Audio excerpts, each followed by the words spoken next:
Dobrý deň, vítame vás z Las Vegas. Toto je hotel Venetian, za mnou je konferenčné stredisko a práve tu sa uskutočňuje každoročná akcia s označením HP Discover. Je to najväčšie stretnutie spoločnosti HP so svojimi zákazníkmi. Tentoraz je tu naozaj obrovsky veľa ľudí. Očakáva sa účasť až 12 000 ľudí na tomto podujatí. HP predstaví jednak zariadenia koncové, to znamená, budeme vidieť mobilné zariadenia, takisto aj tlačiarne, ale to, čo je tu podstatné, sú servery a preto všetkým možnosti poskytovania služieb od spoločnosti HP. Pripravené sú rozhovory so takými zástupcami zákazníkov spoločnosti HP, ako je napríklad NASCAR alebo 20th Century Fox, ktorí preniesli svoj biznis na plecia spoločnosti HP, využívajú cloud, riadený cloud a manažované služby. My sa na všetko toto pozrieme, nech sa páči, poďte sa spolu s nami pozrieť do konferenčného strediska v hoteli Venetian v Las Vegas. Celé predstavenie HP Discover začalo predstavením divízie Printing and Personal System, to sú hardwareové zariadenia. Todd Bradley uviedol nový štýl v oblasti IT, to znamená, zariadenia sú ovládané dotykom alebo gestami, informácie sa nachádzajú v cloude a v tomto prípade technológia HP podáva pomocnú ruku. Existuje viacero megatrendov, na ktoré HP reaguje. Je potrebné dosiahnuť sa k informáciám z akéhokoľvek zariadenia, kdekoľvek a kedykoľvek. Technológia FlowSlam v oblasti tlačiarní umožňuje spracovať dáta do cloudu a zároveň ich spätne získavať. V oblasti hardwareových zariadení bol predstavený HP ElitePad POS Solution. Ide vlastne o zariadenie, ktoré je postavené na tablete HP ElitePad, ale pomocou košielky umožňuje nasadiť takéto zariadenie napríklad v obchodoch. To znamená, je možné pomocou neho čítať kreditné karty, je možné načítať čiarové kódy. Toto zariadenie umožňuje takisto aj rozšíriť batériu, takže je možné ho používať niekoľko dní kontinuálnej prevádzke. Toto zariadenie takisto je možné jednoducho chytiť do ruky alebo pripevniť na opasok. Práve tu vidíme tú čítačku kariet. Toto zariadenie bolo predstavené na HP Discover a na trh príde asi v septembri tohto roku. Tu vidíme aj detail na ten čítač čiarového kódu. Pre HP je mimoriadne dôležité aj oblasť desktopových počítačov. 40% počítačov nasadených v komerčnej sfére predstavujú desktopy a HP predpokladá, že táto oblasť bude naďalej rásť. To znamená, nie je všetko o notebookoch a tabletoch, ale desktopy stále žijú. HP na Discover 2013 predstavil niekoľko typov. Toto konkrétne je zariadenie Elite One 800. Ide o all-in-one počítač, ktorý má veľmi zaujímavé vyhotovenie. Takisto je aj veľmi výkonný, je to jeden z najvýkonnejších počítačov. Ďalej je to Elite Desk 800, to znamená rozličné vyhotovenia takéhoto počítača. Môžeme vidieť aj na tých pôvodných obrázkoch. Používateľ si môže naozaj vybrať presne to, čo potrebuje a v jednom balíku dostáva aj bezpečnostné služby, takisto aj vysokú spoľahlivosť dát. Pre ľudí, ktorí potrebujú viacej šetriť, tak je tu zariadenie, ktoré sa nazýva Pro One 600, to poskytuje mimoriadne vysoký výkon. Toto zariadenie takisto existuje o vyhotovení desktopového počítača, to sa nazýva HP Pro Desk 600. Takže používateľ si naozaj môže vybrať presne to, čo potrebuje podľa ceny a takisto podľa požadovaného výkonu. Zaujímavou témou je ukončenie podpory operačného systému Windows XP zo strany Microsoftu. HP predpokladá, že bude veľký záujem nové počítače a je na to pripravené marketingovo, ale aj produktovo. Počas nášho one-to-one rozhovoru sme mali možnosť bližšie sa zoznámiť aj s počítačom HP ElitePad POS, to znamená riešenie pre obchodníkov. Ako vidíte, tu sú umiestnené také držače, ktoré umožňujú toto zariadenie držať v jednej ruke, buď v pravej alebo v ľavej, dá sa to zmeniť. Ďalej je tu čítačka pre kreditné karty, ďalej existuje zadná kamera, môže si používateľ odfotiť presne to, čo potrebuje, alebo niektoré zábery dokumentačného rázu môže s tým realizovať. Ďalej je tu dodatočná batéria, ktorú môže takisto využiť a použiť to na niekoľko dní prevádzky. Okrem toho je v prednej časti umiestnený čítač čiarových kódov, dá sa teda plnohodnotne využiť. Podľa prieskumov HP bude o toto zariadenie veľký záujem už od septembra. A sme na prednáške, ktorá je venovaná tlačiarňam a multifunkčným zariadeniam. Táto oblasť je naozaj veľmi zaujímavá. Podľa predstaviteľa spoločnosti HP existuje viacero megatrendov, ktoré je potrebné plniť.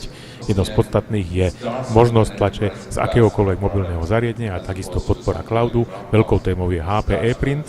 Túto ukážeme v ďalšej časti nášho videa. Podstatné je, že až 46 miliónov tlačiarní podporuje technológiu ePrint a každá nová tlačiareň HP ju takisto podporuje. Pokiaľ zariadenia HP budú plniť požiadavky vyplývajúce z megatrendov, tak týmto zariadeniam sa na trhu bude dariť veľmi dobre. Používatelia totiž rozpoznali, ako je možné s ich využitím zvýšiť produktivitu práce.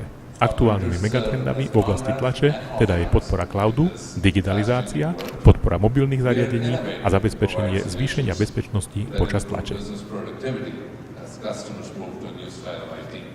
Dobrý deň, vítame vás na konferencii HP Discover. My sme včera sa zúčastnili predstavenia viacerých hardwarových produktov.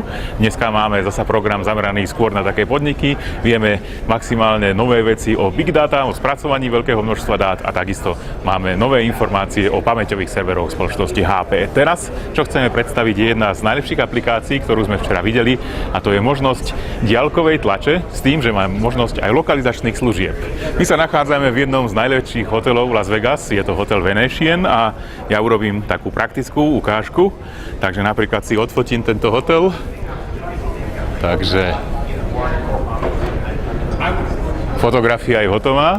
A teraz by som chcel ukázať túto fotografiu v tlačenej verzii. To znamená, nie na displeji, ale tak, ako je to ľuďom najprirodzenejšie, to znamená ukázať túto fotografiu, ktorú sme zrovna realizovali, tak, aby bola vytlačená. Takže ideme na to, a to je práve nové predstavenie, že podpora Androidu je v novej verzii ePrint, HP ePrint, a takisto vieme vyhľadať tlačiarne. To znamená, v tomto veľkom hoteli veríme, že nájdeme tlačiareň HP, ktorá bude schopná vytlačiť takéto niečo s tým, že to pošleme na e-mail. Takže ideme na to. HP ePrint. To znamená, ja som si tu nejaké fotil, tak môžeme vybrať ešte napríklad takúto krásnu a dám povel na print. A teraz môžem vytlačiť na tlačiarni, ktorú som si predtým našiel, alebo môžem vytlačiť na tlačiarni, ktorú nájdem teraz. Teraz využíva táto aplikácia lokalizačných služieb. Chvíľku to bude trvať, lebo ona proste prehľadá celé okolie Las Vegas a nájde všetky tlačiarne, ktoré mám k dispozícii. Som v hoteli Venetian a tu je na rozličných poschodiach viacero. Môžem využiť dokonca služby, takže to vidím na mape, kde sú umiestnené, a môžem si to prezrieť. Mesto Las Vegas je pomerne dobre pokryté spoločnosťou HP. Toto v Európe, alebo teda na Slovensku, veľmi sa zatiaľ nezobrazí, ale je to budúcnosť. Takže fajn. Ja idem na tú predchádzajúcu obrazovku, to znamená, vyberem si ako službu. Tu je nejaká tlačiareň Discover ePrint Level 2, takže ja si vyberem túto tlačiareň a dám povel na print.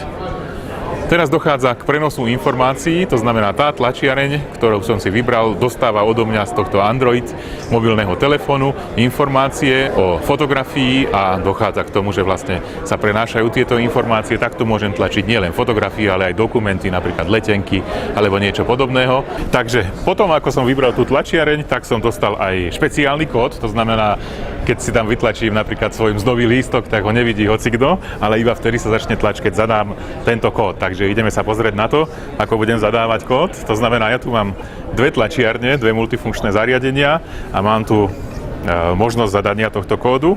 Takže 690941. OK. Sleduje sa, že či je v poriadku kód, a zadávam povel. Jednu z týchto tlačiarní som si vybral, takže uvidíme, ako to bude fungovať. To znamená, takto môžem na diaľku veľmi jednoducho dostať výsledky tlače. Keby som nevedel nájsť tú tlačiareň, tak je možné zobraziť to napríklad presne na mape, že kde sa ona nachádza. To znamená, to mám presne umiestnené, kde je moja vybraná tlačiareň, ale samozrejme v tomto hoteli musím nájsť aj správne umiestnenie. Takže zatiaľ sme v tomto režime a tlačíme. Pohybuje sa papier. A pozrieme sa, či to bude teda tá fotografia, ktorú sme vybrali. No, takže mám tu výsledok na A4 a ja som vybral fotografiu túto. To znamená, že je to presne ona. No. Takže takýmto spôsobom ja môžem tlačiť. Toto je na laserovej tlačiarne vytlačené a ide o technológiu HP ePrint. Mobilné telefóny už dokážu takýmto spôsobom tlačiť a takto sme preniesli dokument, ktorý má 3 MB bez použitia jediného drôtu. To znamená, z mobilného telefónu tentoraz s operačným systémom Android. Sme sa dostali bezdrôtovo cez Wi-Fi do tejto tlačiarne, ktorú sme našli pomocou lokalizačných služieb, vytlačili a keby to bola služba komerčná, tak by sme samozrejme aj zaplatili. Takže má to svoj biznis model, ale toto je reálne predstavenie novej služby HP ePrint, to znamená vylepšenia voči minulosti, hlavne o podporu Androidu a takisto lokalizačných služieb na vyhľadanie konkrétnych tlačiareň. Veľmi dobrá služba. Sme na predstavení HP. Povedz mi z tej oblasti serverovej. Videli sme tu viacero serverov aj pre začínajúce firmy. Ako to vlastne vyzerá? Čo predstavila spoločnosť HP na tejto udalosti? Predovšetkým veľmi sa mi páčil server Generation 8, pre ktorý by sa dal priradiť prívlastok prvý server. Je to vlastne server pre začínajúce firmy, startupy a pre SMB. Podľa rôznych analytických prieskumov veľmi veľa takýchto začínajúcich biznisov a malých firiem bude v nasledujúcich 5 rokoch kupovať svoje prvé servery, pretože biznis sa im rozrastol do takej podoby, že už budú potrebovať masívnejšiu IT podporu. No a tento server je vlastne niečo podobné ako, povedzme, dá sa kúpiť treba nejaká zrkadlovka s jednoduchým ovládaním. Človek hneď dosiahne priateľné výsledky bez toho, že by musel študovať dokumentáciu a podobne. To isté je s týmto serverom, že ho vlastne dokážu v malých firmách nasadiť bez nejakých väčších skúseností a veľmi rýchlo im dokáže začať generovať nejaký benefit zlepšenou IT podporou biznisu. Ja som si všimol, že má dokonca aj prispôsobené farby, takže dá sa prispôsobiť tomu, čo vlastne človek potrebuje. Je toto taký trend, že proste je to taká komodita, dá sa povedať už dneska? Zober si napríklad právnickú firmu, lekára a podobne, ktorý nemá špecializovanú klimatizovanú miestnosť, tak tento server, ktorý je veľmi tichý a pomocou vymeniteľného krytu si ho môže aj napríklad právnik alebo lekár prispôsobiť dizajnu ostatného nábytku v miestnosti a položiť ho, dajme tomu, ako efektný doplnok na svoj stôl. Rozmerami aj dizajnom sa na to úplne hodí. No ale okrem iného tu boli predstavené alebo skorej doplnené informácie o HP Moonshot, teda serveru, na ktorom si bol na predstavení v Londýne. Ako vyzerá tento server? Čo to je za zvieratko? Základnou črtou je použitie procesorov rodiny Intel Atom, prípadne procesorov firmy TI, Texas Instruments, alebo procesorov ARM. To znamená rovnakých procesorov, ako používate vo svojich tabletoch alebo smartfónoch. V jednom racku sa dá umiestniť až 1800 serverov. A veľkou výhodou je, že takéto servery je možné softvérovo konfigurovať, čiže je to vlastne softvérovo definovaný server a umožňuje vlastne nakonfigurovať zostavu tak, aby vyhovovala pre danú úlohu. Servery typu Moonshot sú ideálne pre webové servery, pre analytické aplikácie, na zvládnutie big data a podobne. Najväčším benefitom je nízka spotreba, to znamená, že extenzívny rast klasickej serverovej infraštruktúry začal narážať na bariéry. To sa týka v podstate toho trendu Green IT, spotreby energie, nárokov na chladenia a veci s tým spojené.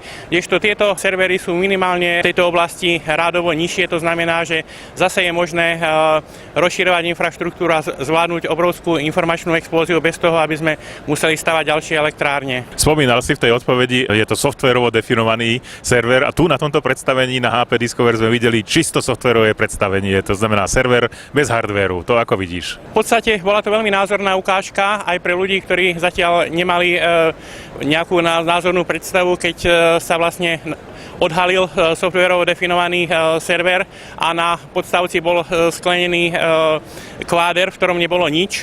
Takže v podstate žiadny hardware, takto, aby som to upresnil, žiadny nový hardware. Softvérovo definované servery dokážu využiť existujúcu infraštruktúru, to znamená, že vlastne staré železo týmto získa nový dých a bude sa môcť prispôsobiť novým biznis požiadavkám. Ďalšia vec, ktorú som si tu všimol, je cloud a covered cloud, to je taký vážny pojem.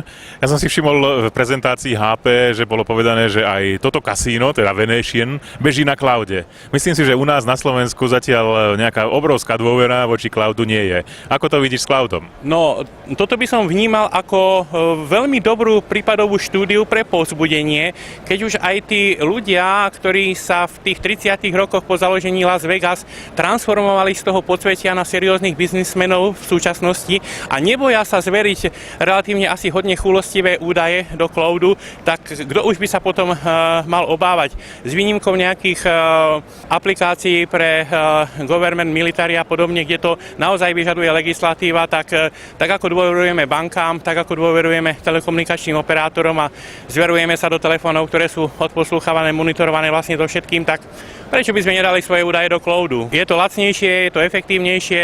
Je to podobná situácia, ako kedysi každá farma vlastný generátor.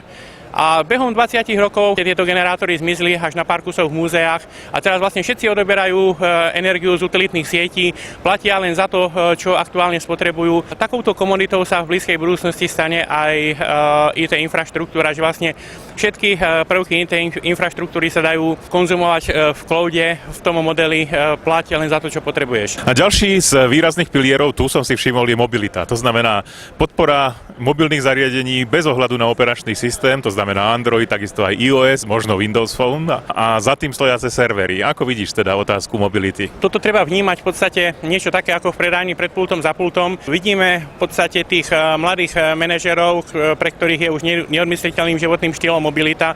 To znamená v rámci mobility a trendu buyout, kedy používajú svoje vlastné zariadenia v súkromnom živote, v práci. Takisto sa nedajú deliť aktivity na sociálnych sieťach. To je vlastne dejstvo pred oponou, ale dejstvo za oponou. Facebook, Google, LinkedIn, sociálne siete a všetko toto spotrebuje obrovské serverové kapacity, čiže na to, aby sme mohli komunikovať či už osobne alebo biznisovo na sociálnych sieťach, tak sú nutné obrovské haly globálnych dátových centier s neprestaviteľným množstvom infraštruktúry. HP ako dodávateľ tejto infraštruktúry nám vlastne umožňuje, aby sme mohli fungovať proste sociálne, mobilne a aby sme svoj biznis mohli vlastne rozvíjať dynamicky a pristupovať k svojim datám a aplikáciám kdekoľvek, kedykoľvek, odkiaľkoľvek. Because no other organization is better positioned to be your partner in navigating the new style of IT. So let's go do it together. Let's create wonderful things together far into the future. Let's build a better enterprise together. Thank you very much.